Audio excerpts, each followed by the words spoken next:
almost too strange to believe. A federal plan to keep a closer eye on what we do.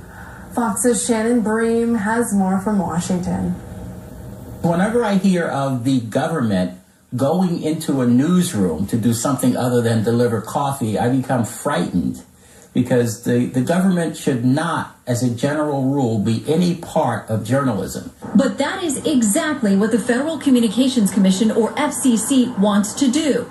Send investigators into television and radio stations to ask questions like, what is the news philosophy of the station? Who decides which stories are covered?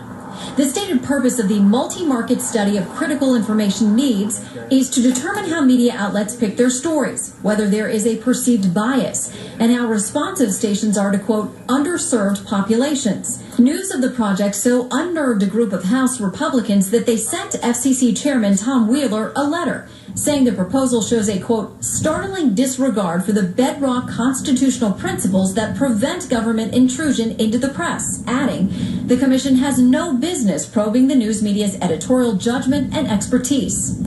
The Radio Television Digital News Association, a professional media organization, calls the plan ill-conceived, clearly an overreach, and says, quote, even the concept of a study like this is enough to chill every journalist and every station which prides itself on journalistic independence. It's raising questions about whether the stations chosen to take part in the study have any right to refuse, given that the agency conducting the investigation is the same one that renews or withholds their licenses. How much government coercion might there be with all of this? Is the government trying to ultimately dictate speech and dictate how journalists are supposed to do their jobs? Funding for the program has yet to be approved, and critics think the negative, very public backlash may actually put that in jeopardy. In Washington, Shannon Bream, Fox News.